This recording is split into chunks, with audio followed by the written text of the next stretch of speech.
Bom, iniciaremos o nosso primeiro minicurso, a nossa primeira aula do nosso primeiro minicurso pelo Instituto Saquaremas. Este curso será provavelmente um curso voltado ao tema da gnose, né? Mas, como dito, ele será 30 minutos em 3 aulas. Então nós estamos falando aí de 1h30 de curso. Um curso de 1h30 certamente não é um curso aprofundado e ele é um curso, digamos, bem introdutório. Mas antes de mais nada, este tema ele tem que ser de certa complexidade, porque ele pode levar muitas pessoas a conclusões equivocadas. Então ele pode levar muitas pessoas a concluir coisas ruins ou se aprofundar em temas ruins dentro desse tema. Então, como ele é um tema complexo e ao mesmo tempo, podemos dizer, perigoso para certas mentes, para certas pessoas, então, portanto, ele tem que ser dito e tem que ser ensinado com certa precaução. Portanto, né, assim como os hindus se referem a este tema, ele é um tema propriamente voltado aos adhikaris, né? Adhikaris, em sânscrito, é um conhecimento voltado aos capazes. Nós, se trata do cristianismo, também temos certa compreensão equitativa ao dos hindus. Por exemplo, São Tomás de Aquino, na Suma contra os Gentios, propriamente no seu capítulo 4 da introdução, na Suma contra os Gentios, ele vai dizer que existem 3 tipos de pessoas que são inibidas da metafísica. A primeira delas são aquelas pessoas que que contêm uma má formação inata. Então, aquelas que são impelidos de contemplar a metafísica por uma má formação genética ou inata, eles estão impedidos, portanto, do conhecimento metafísico. Como, por exemplo, uma criança com síndrome de Down. Segundo, são aqueles que, segundo São Tomás de Aquino, são aqueles que constituíram família.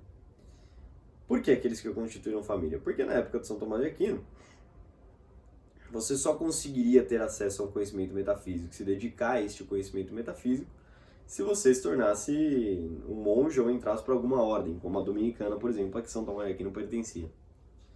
Aqueles que se vertiam ou se voltavam ao trabalho propriamente familiar, eles teriam que trabalhar no campo ou em guerra, né? Não tinha outra opção.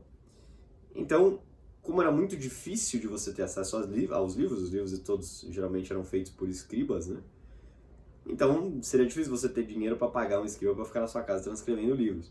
Então, não tinha acesso a bibliotecas, coisa que a grande maioria das pessoas que tinham eram propriamente pessoas que tinham acesso à igreja, né? Pessoas da igreja.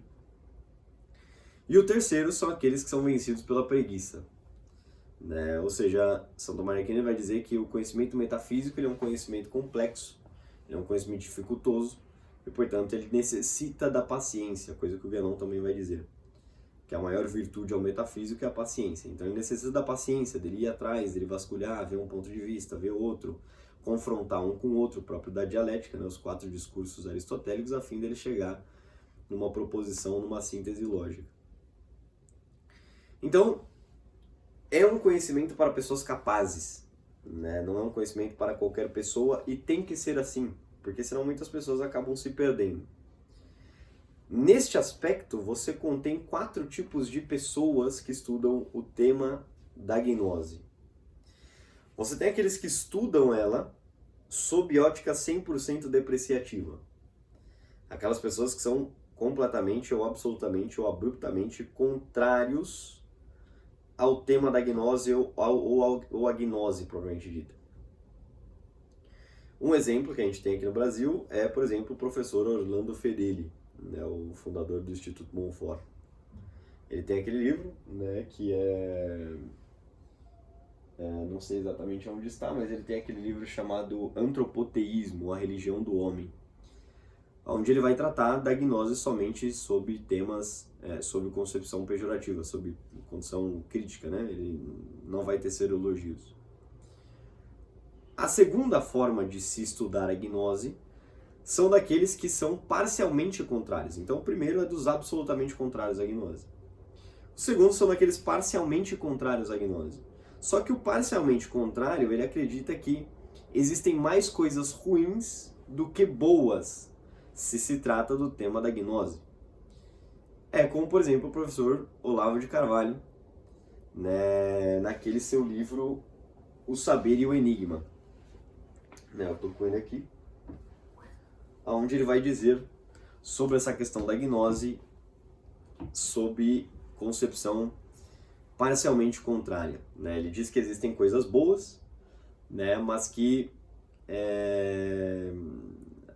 há mais coisas ruins do que boas. Né? A terceira forma de encarar o tema da gnose é sob concepção parcialmente favorável. Né? Daqueles que acreditam que tem coisas ruins, mas acreditam que a parcela maior da gnose é boa. Né? Neste aspecto, nós temos este livro aqui, do Wolfgang Smith, né? A Gnose Cristã, onde ele tem essa terceira concepção de gnose. Né? Ele não é absolutamente contrário, nem parcialmente contrário. Ele é parcialmente favorável ao tema. Que você tem daqueles que são absolutamente favoráveis ao tema. Né? Cito como exemplo as várias escolas de gnose, e aqui é onde nós devemos ter certa distância deles. Né? Devemos ter certa precaução a se estudar esses autores. Que são provavelmente os autores como Eliphas Levi, o Pappus, a Helena Petrovna Blavatsky, Rudolf Steiner, né, o Krishnamurti e tutti quanti, né, Yet Caterva e os comparsas. Aqui nós devemos ter certa precaução se trata desses autores, porque neste caso eles são pouco mais perigosos, aqueles que estão entrando ou começando nesse tema. Eu fiz o caminho proposto. Eu comecei por aqueles que são totalmente contrários. Dos totalmente contrários, absolutamente contrários, eu fui para o parcialmente contrários. Do parcialmente contrários, eu fui para o parcialmente favoráveis. E agora que eu estou começando a estudar os absolutamente favoráveis. Por quê? Porque eu já tenho a base dos erros que eles exporão. Então, a chance de você cair em erro é menor. A chance de você se perder é menor, e a chance de você entrar em parafuso, que tem muita gente que entra em parafuso, é muito menor. Então, isso eu acho que é o ponto principal da coisa. Você saber que, essa breve introdução ao tema, você saber que é um conhecimento proposto aos capazes, adicares, né? E que existem 4 tipos de autores a se estudar sobre isso. Se você estudar só um deles, né, você não sabe sobre a gnose. Se você estudar somente os absolutamente favoráveis, você é só 100% favorável. Se você estudar os absolutamente contrários, você é só absolutamente contrário.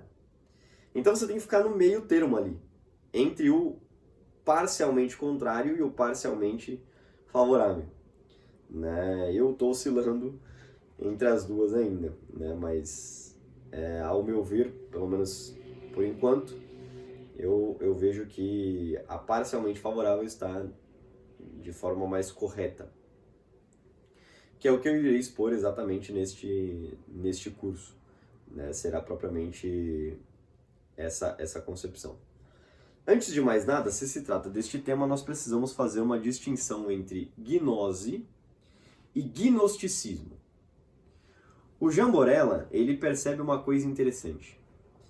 Nunca existiu uma condenação da Igreja Católica contra toda e qualquer forma de gnose, como se a gnose em si fosse ruim.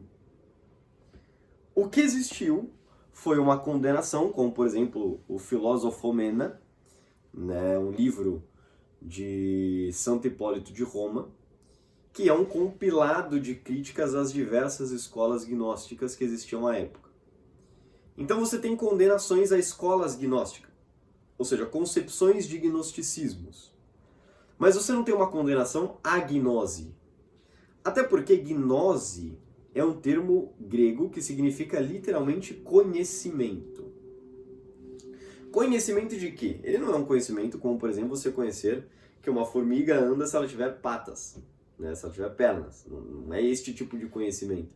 Não é o conhecimento de que se você der um murro na parede, provavelmente você sangrará sua mão, quebrará seus dedos. Não é este tipo de conhecimento. Então, a gnose, ela tem um conhecimento próprio. Que tipo de conhecimento a gnose trata? A gnose, ela trata propriamente do conhecimento daquilo que os poetas gregos irão chamar de nouantos. Nouantos significa a flor da mente, né? Provavelmente poético, né? E aquilo que os cristãos dos primeiros séculos vão chamar em latim de apex mentis, né? O ápice da mente. O nouantos, a flor da mente, e o apex mentis, o ápice da mente, é propriamente uma forma de contemplar a Deus. É propriamente uma forma, o ápice da mente, é o máximo de conhecimento a que a mente humana pode alcançar. Né? É a flor da mente humana. Né? Ou seja, é aquilo que está ali como semente floresce. Ele floresceu em Deus. Né? Provavelmente poético. Isso é o conhecimento gnóstico. Né? Isso é que você tem pelo termo gnose. Só que existe o gnosticismo. Né? Onde o gnosticismo ele foi condenado tanto na antiguidade quanto na modernidade. A concepção gnóstica ela é herética nas duas concepções. Né? Gnóstica vale ressaltar no sentido de gnosticismo. Eu trouxe aqui, né, a enciclopédia de filosofia do R.M. Graham, né, sobre a questão do gnosticismo. Né? Isso você encontra naquele debate do professor Olavo de Carvalho com o Orlando Fedeli, onde eles discutem sobre o termo da gnose. E essa enciclopédia de filosofia, né, ela vai trazer a gnose antiga como condenável, que foi condenada, sobre 4 temas, né, ou 4 concepções. Primeiro, o dualismo radical ou oposição insanável entre o reino transcendente do puro espírito e este mundo de matéria grosseira. Ou seja, são coisas absolutamente ou abruptamente contrárias, né? Quase que um dualismo cartesiano. Né? Existe o reino do espírito e o reino da matéria. Né? Essa matéria é ruim e deve ser oprimida a fim de alcançar aquilo que é bom e divino. Essa foi uma condenação da Igreja Católica a uma concepção de escolas gnósticas.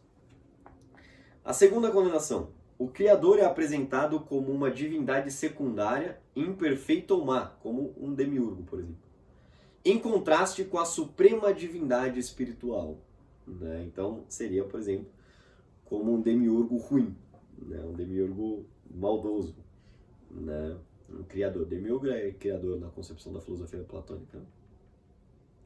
3. A oposição irrecorrível do corpo e da alma, onde a concepção da alma é prisioneira do corpo material. Isso você acha, por exemplo, no Fédon do Platão, né? Onde a alma ela é livre, eterna, imutável, constante e está unida a Deus. Né? Mas ela está presa, como que penalizada, a se manter neste corpo.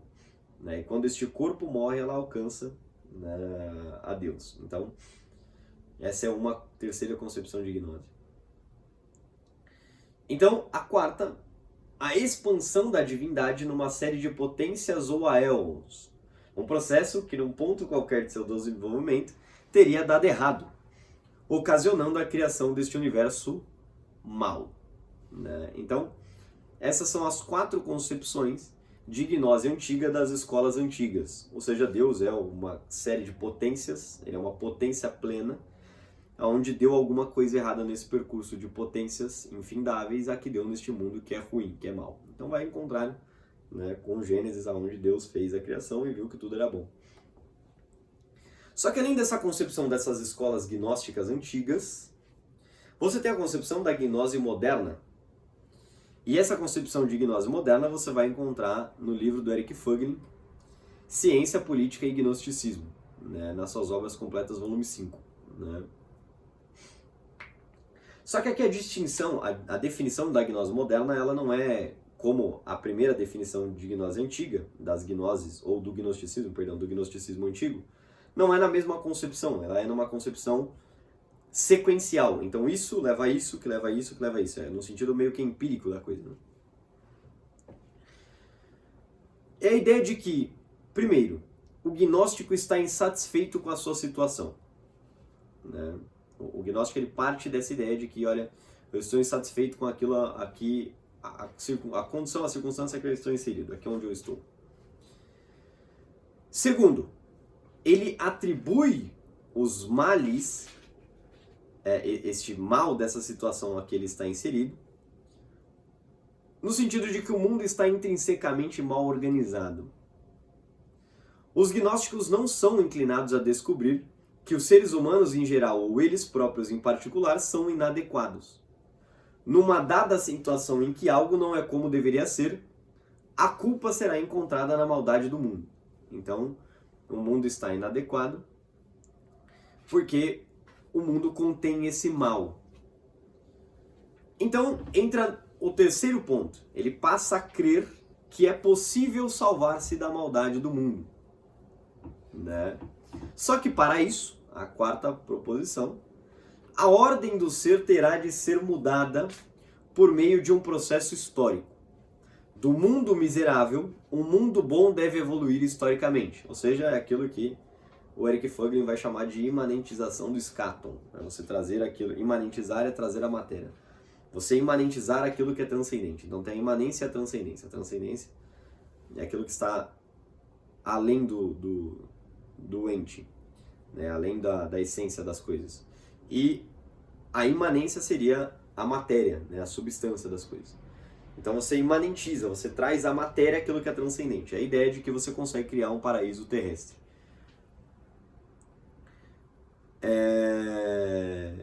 Quinto passo. O traço gnóstico em sentido mais estrito.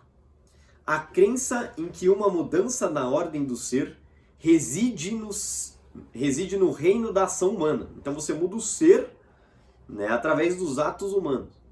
De que o ato salvacional é possível por meio do próprio esforço do homem. Ou seja, você vai salvar essa matéria ruim através da praxis, né, como um Karl Marx. E aí o conhecimento, gnosis, do método de alterar o ser é a preocupação central do gnóstico. A construção de uma fórmula para a salvação do eu e do mundo. Ou seja, propriamente as ideologias. Essa é propriamente a gnose moderna. Então você tem aquela crítica à gnose antiga, né, aquilo que fora condenado como gnose antiga.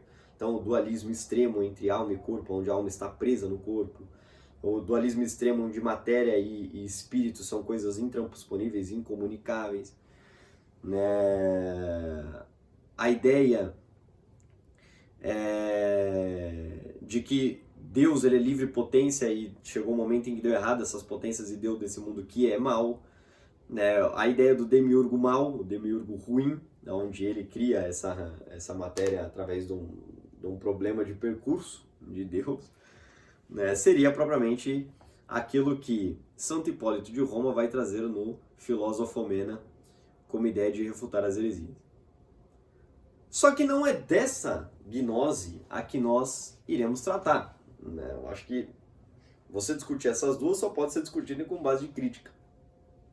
Né? Não tem como você discutir como forma de defesa. Então, essa forma de gnose que é o gnosticismo não é o que nos interessa propriamente nesse curso. O que nos interessa é a gnose propriamente dita. O que é? Quid est? Né? O que é a gnose propriamente dita? Mas antes, ela é algo. Ansit, se é. Ela é algo ou ela é um nada? Então, primeiro nós precisamos discutir se é algo, se é possível o no antos, se é possível o apex mentis, o contemplar a Deus em essência. Para isso eu vou fazer uma breve introdução aqui, eu vou expor numa síntese a metafísica aristotélica. para que, partindo da metafísica aristotélica, nós entremos na metafísica tomista e compreendamos o que é a gnose. Né? Aqui nós iremos nos debruçar nas próximas 2 aulas. Eu queria colocar aqui o livro do Fedeli. Aqui. Só para ele ficar aqui junto. Isso, como as 3 ideias da gnose, né? Então, esse aqui do Wolfgang Smith é parcialmente favorável, né, ao tema da gnose. O Fedeli, que é absolutamente contrário, e o Olavo, que é parcialmente contrário à ideia da gnose. Tá? São esses 3 livros aqui para quem quiser ver a concepção de cada um, o que cada um pensa, enfim. E, obviamente, o Guénon é imprescindível se se trata de gnose. Ele é o cara que meio que trouxe isso para o Ocidente. Né? Tá, então vamos fazer uma breve introdução à metafísica aristotélica, definir os conceitos da metafísica aristotélica. Então, o Aristóteles ele vai dividir a estrutura da filosofia primeira em 5 termos. Né? Primeiro, o ser. Né? O ser é a única coisa que é por si mesmo. Né? É aquilo que é em si e por si mesmo. Então, o não ser é uma contradição na metafísica aristotélica. É algo que não pode ser. Né? O ser é o que é. Então, o ser é a única coisa que existe por si e em si. Né? Do ser, você passa para tudo aquilo que é. Né? Então, particípio presente em português é tudo aquilo que termina com NTE. Então, aquele que fala é o falante. Né? Aquele que caminha é o caminhante. Né? Então, aquilo que é o ente. Então, qual que é a diferença entre ser e ente, já que tudo que é um ente? É que o ente é contingente, né? Ou seja, não é necessário. Ele depende do ser, ao passo que o ser é necessário. Né? É necessário que haja o ser, mas não é necessário que haja o ente. Né? O ente só é por participação do ser. Então, tudo que é um ente. Do ente, você vai para a essência, que é a definição ou forma constituinte própria do objeto. Então, a essência, por exemplo, do homem é a sua alma. Né? Onde, por exemplo, a essência pode ser dita por forma. Onde quando você diz, por exemplo, que o homem ele morre, ele perde a sua alma, né? A sua alma sai do corpo, ele passa a se transformar. Ele sai da forma de homem, passa à forma de putrefação ou cadavérica. É a essência, aquilo que constitui propriamente o homem. O quarto é o acidente, né, que se prefigura nas 10 categorias aristotélicas. Né? A essência, né, ela está constituída, ela está composta pelos acidentes, ela sucede aos acidentes. Né? Os acidentes só podem existir naquilo que tem propriamente uma essência por anterior. E por fim a substância. Né? Então a essência levada à existência se dá na substância. Certo? Então a substância é o substat, aquilo que está abaixo de tudo, aquilo que é visível, aquilo que é enxergado. A essência é a definição das coisas e o acidente é aquilo que você percebe por participação na substância. Então, por exemplo, quando você fala em acidente, você tem aquilo que São Tomás de Aquino vai chamar de acidente próprio ou propriedade e acidente simples. O acidente simples é aquilo que é ou não é. Então, por exemplo, quando você tem uma verruga, ela é um acidente simples. Você tem, ela está ali naquele momento, mas ela pode não estar mais. E o acidente próprio ou propriedade é, por exemplo, como a branquitude. O homem ser branco, negro, amarelo, pardo e assim sucessivamente. É um acidente próprio.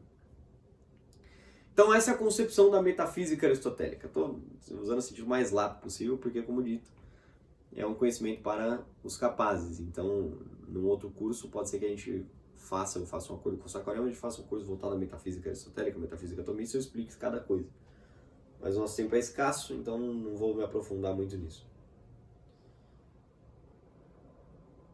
Só que o São Tomás de Aquino, ele vai perceber o seguinte: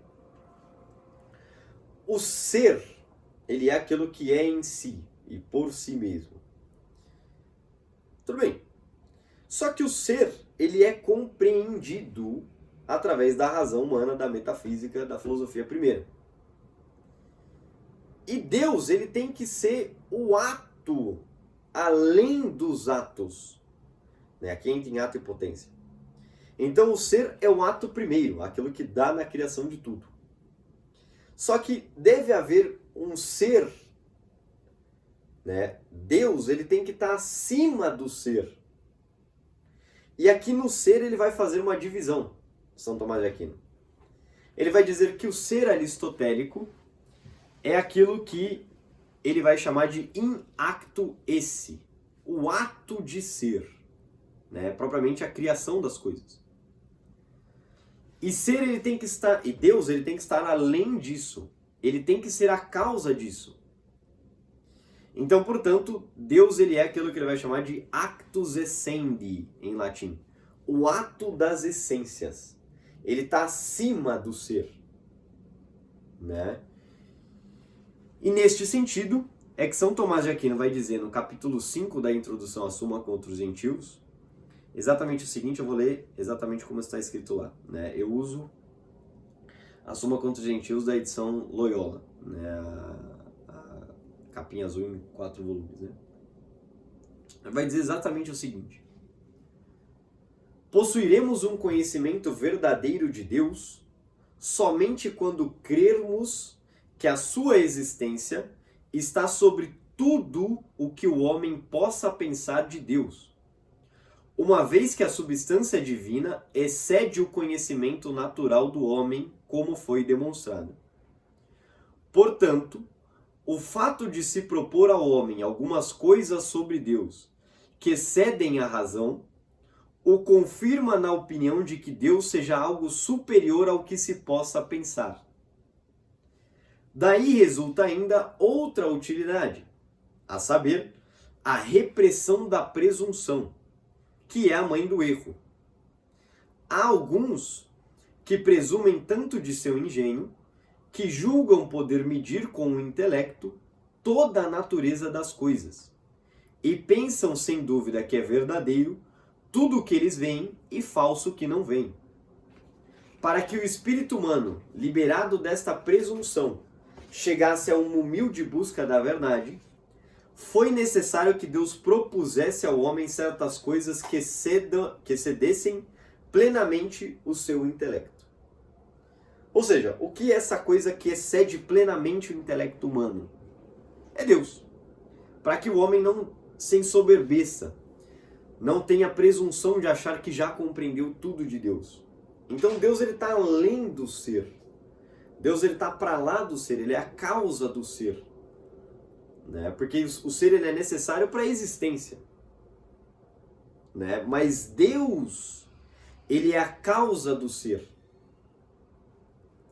Então, portanto, numa outra passagem, a gente conclui que existe este ser primeiro, este Deus primeiro, a essência de Deus.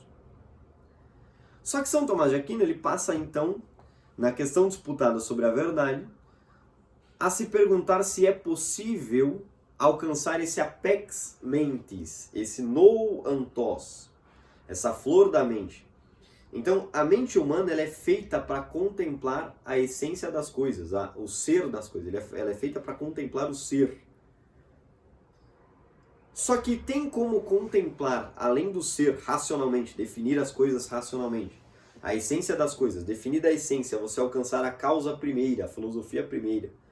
A primeira causa de todas as coisas, das 4 causas aristotélicas. Tem como você alcançar a Deus por excelência, a Deus por essência.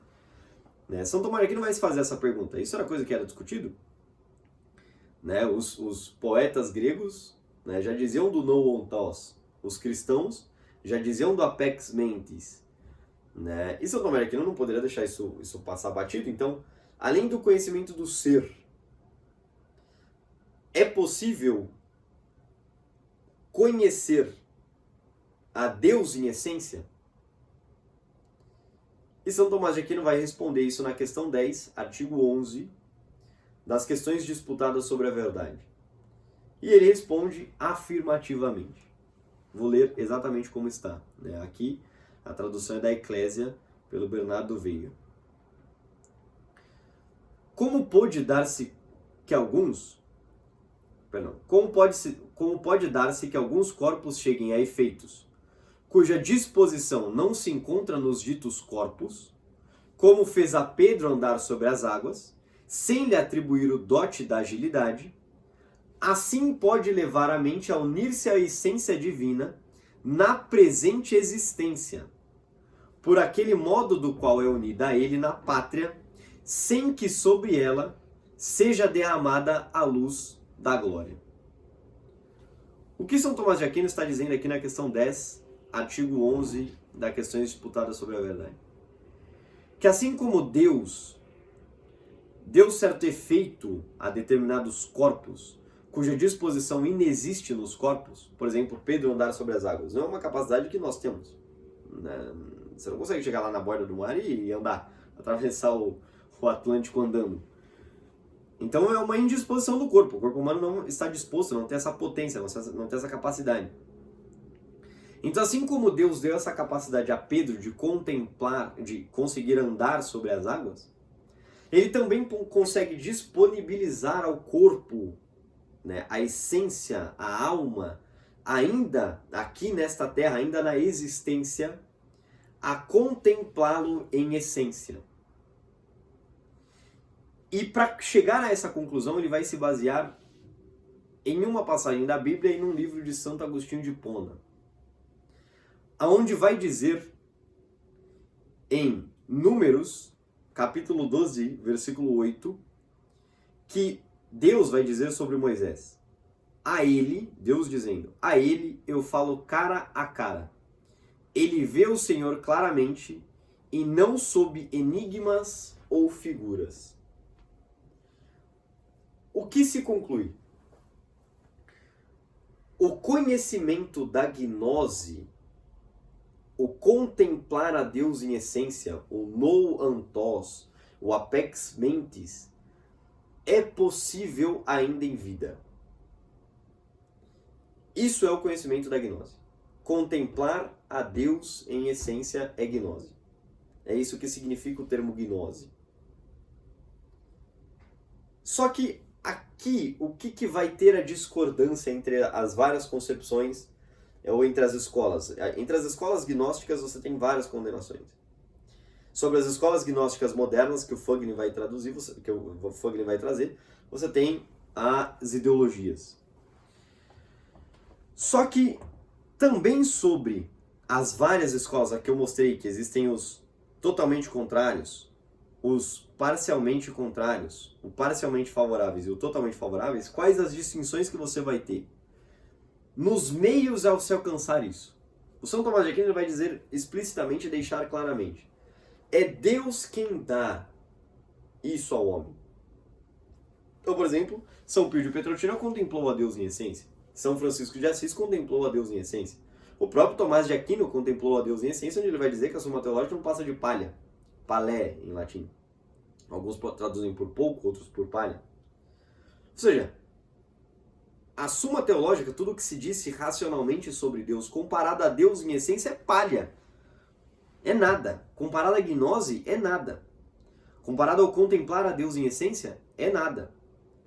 O que vai diferenciar, né, entre as várias concepções modernas dessa gnose, entre essas quatro frentes da gnose, são as formas a se chegar lá. Né? Alguns vão dizer, por exemplo, como Guénon ele vai chegar a dizer, que é um esforço próprio. Né? Você, por um esforço próprio, consegue alcançar a Deus em essência. Isso, obviamente, é uma heresia.